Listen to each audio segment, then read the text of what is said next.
Okay, welcome back to our program here on Inside Bicol, and our topic for tonight is how to transact business with the register of deeds. Attorney, give us an idea of, let's say, the time frame. Let's say, I will go to your office, magre-register ako because I bought properties, or let's say I'm selling properties na may nakabili. On the average, assuming na in order, complied ako, how long does it take bago ma-release? So ngayon siguro inaabot pa kami mga almost 2 months. 2 months. 1 month to 2 kompleto months. na yan, ha? So, Opo. at least, kasi may kailangan may guidance. Kasi ang nangyayari kasi dyan, yung paper ng iba is maganda, kompleto. Kaya lang naman may ipit ng mga hindi kompleto. Pero nagkaroon kami ng yung test run, Okay. yung simple transaction lang. Oh. Ipaprocess natin sa inaabot lang yun ng siguro mga 1 oras, 2 oras. Oh, assuming na I go to your office, may iwan akong deed of sale, iwa akong tax clearance, iwa akong itong car, iwa na ako ng tax certificate, in short, kompleto. Ma-register ako sa deed of sale. How long on the average? Yun nga nagiging natin. Pero yung tinest run namin, siguro more than mga half day lang more na yung half day. Lalabas dapat yon. Okay. Ang problema kasi mga naiipit nung mga medyo complicated na papers. I see. So Yung hindi mga naman natin additional. pwedeng itabi yung mga complicated. Yun bang So, mga ganyan, pupunta pa yan sa Manila? ay yung transaction involving yung whole property, hindi na po. Hindi Hindi yung na. dumadaan Diyan ng na lang. Maynila dito. Pero ganito kasi nagiging problema namin sa system namin sa ngayon. Yung contractor namin, at that time mag-live kami, they scan the document way back, a year. Ganyan So nangyari, within that yung pagitan ng mga tao, nagkaroon ng mga transaction yung mga property. So mayroon tayo ngayon, ina-update pa namin.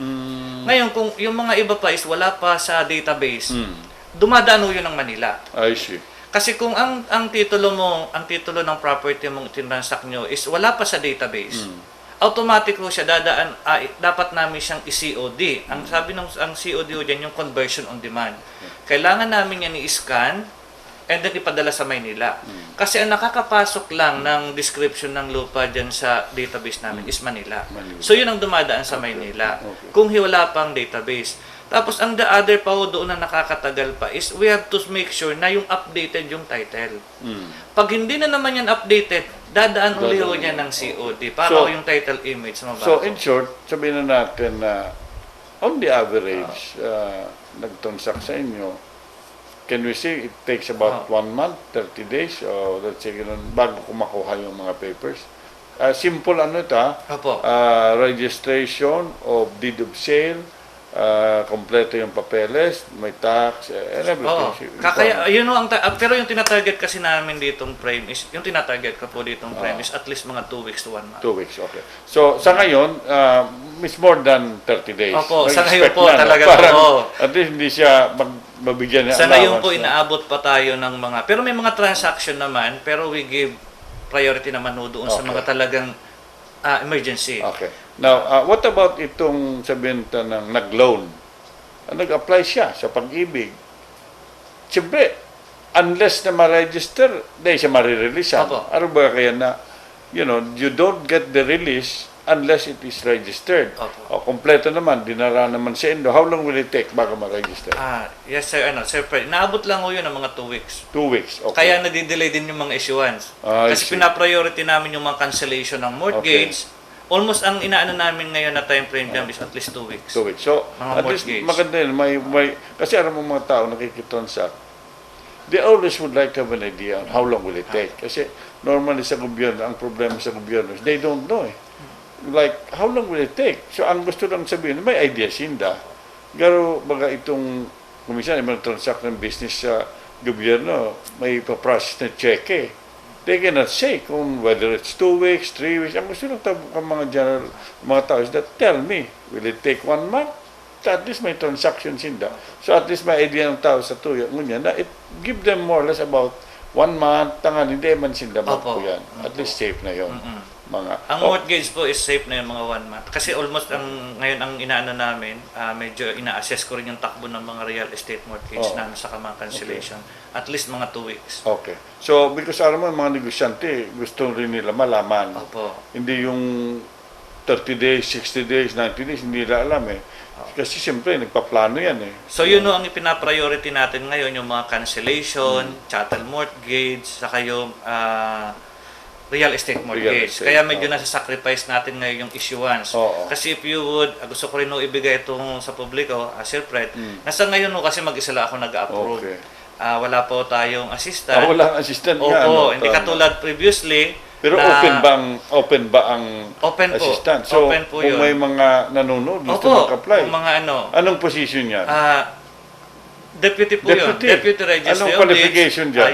You should be a member of the bar po. Dapat lawyer po. ka. Lawyer. Okay. Oo. Where can they apply? Sa office po. Sa office sa ko po. office, Oo. They Kakabaga, can apply. niya sa Maynila. Ako naman ang magdadala niyan. Oo. Pero kasi ang nangyari kasi niyan is medyo, they have also to consider yung salary. Okay. Sabi nga, Ganun it's a na. sacrifice. Oo. It's a sacrifice to Talagang work with the yun. government. Sa ngayon po kasi yun ang nagiging ko kasi mag-isa lang ako and then lahat talaga is dadaan no Okay. choice kundi ako lang ang So, mag-approve. kailangan talaga So humingi talaga ako ng medyo rin sa publiko na hindi namin na ibibigay yung gusto namin na time frame because of Pero this. na-publish na niyo na you need an additional. Ano Kasi po may yan, process automatic yan, po eh. nung ma-appoint ako is yung registry of this, ay yung deputy po kasi hindi naman yung kasali sa Okay. standardization. So walang po doon. Ang lang doon is kailangan muna natin. Ako naman kasi is, you have also to consider yung bago po akong upo, Sir Fred. So syempre, sa ngayon naman, medyo hindi pa sanay yung tao na medyo ikaw yung Tama. So syempre, medyo inaano ko pa naman yung tao na medyo, muna, Okay. ma-handle ko muna How yung... is your working relationship with the business sector here in Naga? Well, so far naman po, Okay siguro naman. Kasi ang office ko po is, hanggang gabi pwede sila mag-complain. Okay. Open po yung ko, they have direct, direct communication with my office. Okay. Hindi ako nag-ano na kahit na maraming trabaho, once na may gustong kumausap sa akin, is para at least kasi ang ko dyan is, tayo, gusto ko rin malaman kung ano ang problema Good. kasi, Maganda yan. Kasi, maging open din alam ako mo yung na, ibang opisina, makikiusap, may tatanong, sabi, hindi niya pwedeng isturbin si boss eh. Kasi nagpapahinga. sa akin kahit kumakain ako, talagang inaano ko That's yun. Kasi good. mas gusto ko po yung open, Tama. yung good criticism. That's good. Kasi alam ko naman na marami pa kaming dapat gawin sa opisina. Okay. Hindi ko naman sinabing yun. Right. Oo. Now, alam mo, isang nakakatulong yung Glenn is that normally, ang office, nakalagay na doon anong mga requirements. Para pagpunta na isang tao, he knows kung ano mga isasubmit niya, anong mga requirements niya. And then, ang iba nga dyan, meron silang website. Okay. As far as you're concerned, may website ba kayo? Meron po kaming website, website to ng central office namin. We have yung www.lra.gov.ph.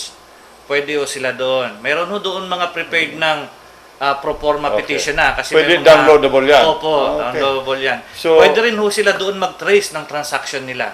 Okay, good. Anong site yan? Anong site? Yun na po, www.lra.gov.ph. Okay, so for those who would like to transact business pala with register of this, visit yung Website website po. nila na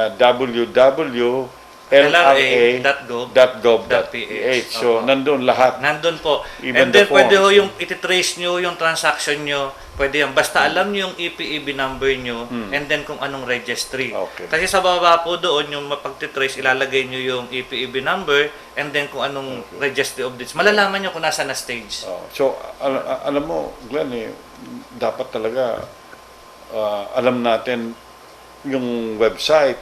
Kasi sometimes it saves a lot of time. Opo. Meron ka lang itatanong, pupunta ka doon.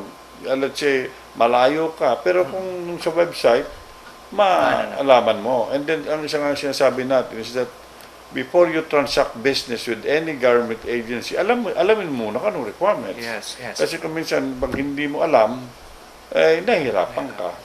In fact, advantage mo rin yan because if you know the requirements, doon sa front office, hindi ka pwedeng bigyan ng maraming requirements. Opo. Alam mo, isang ginagawa ng iba eh. In fact, I've always practiced this sometimes. When I go to an office, I would normally ask, what are the requirements? Then, if possible, I let them sign it. O, itong requirements, 1, 2, 3, pirma mo sa baba.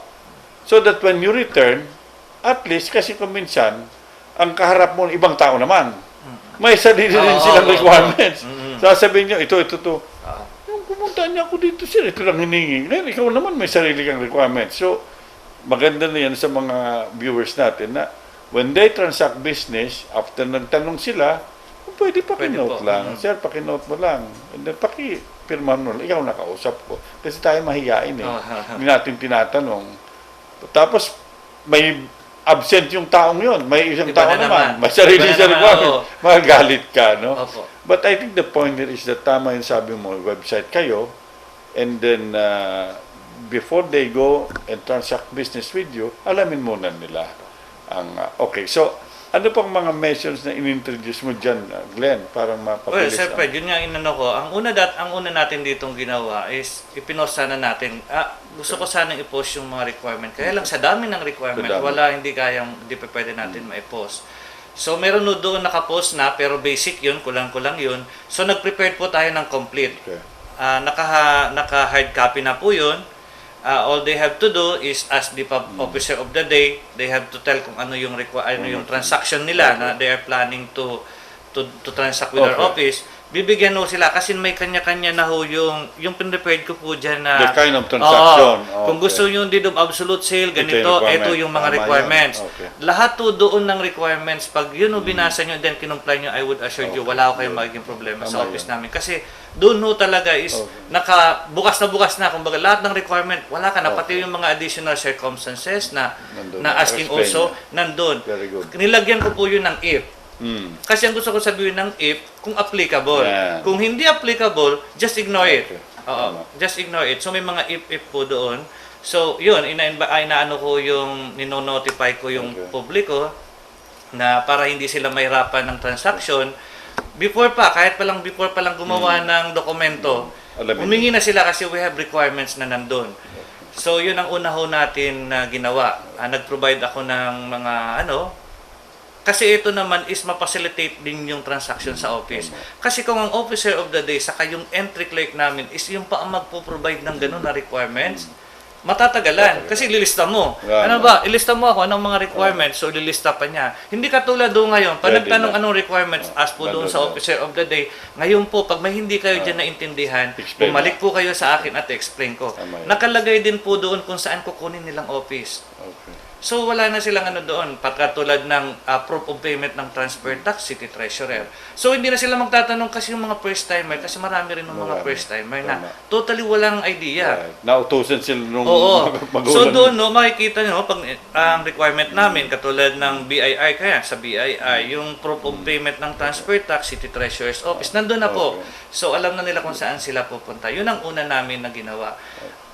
Ang pangalawa naman na step ko diyan na is to educate talaga yung mga subordinates ko, yung mga nasa mga especially yung mga frontliners ko.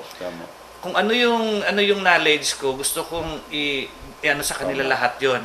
Kasi sabi ko, kung ako lang, medyo hindi natin kakayanan ng office. Pero kung medyo yung ako, ma-duplicate ko sa ilan through this person, That will make it diba, easier. mas madali. So, yun ang una natin. Inano ko sila talaga, binigyan ko sila ng mga hard copy. You have to study it. And we are, from time to time, we're brainstorming. Okay. Very Sir, good. ganito kasi.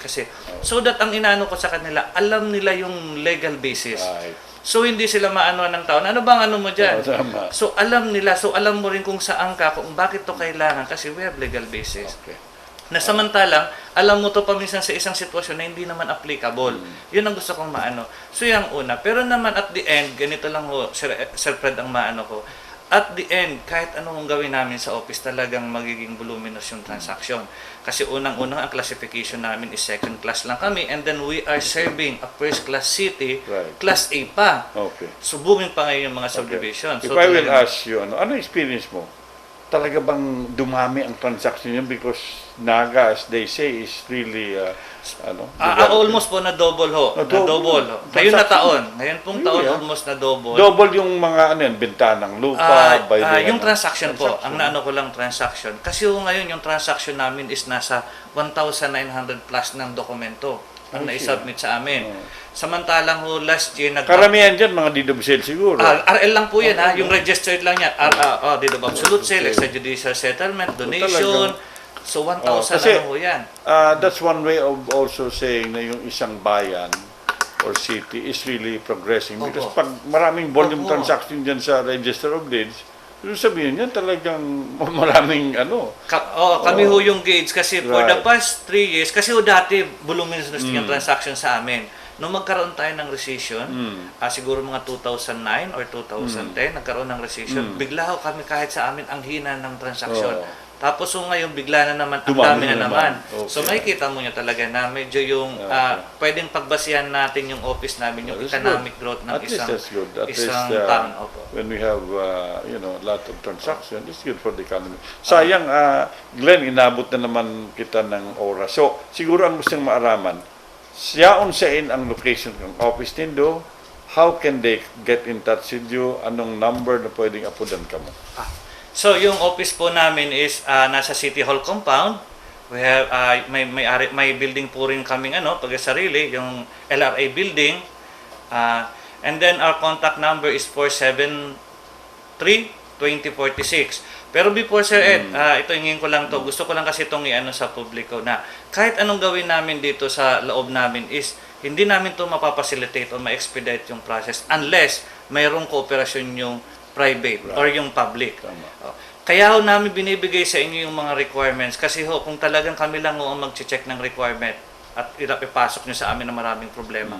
Kawawa naman yung mga nasa baba o mga bagong pasok na although simple lang transaction sila and then wala naman gaanong complication yung transaction nila pero naiipit ng mga problematic or complicated na transaction.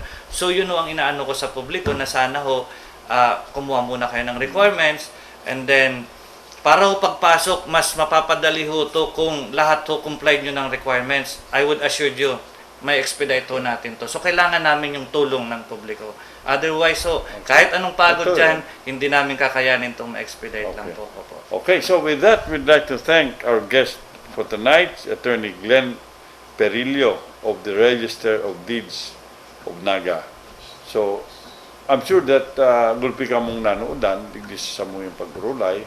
And we will have also several kind of interviews. Kasi ang sarong objective dyan is that we'd like to educate our viewers here on how to transact business with the government. Kaya in this coming days, we will also be talking with several government agencies, primarily to know their systems and procedures. So hopefully, when you know the procedure, it will make your transaction with them easier.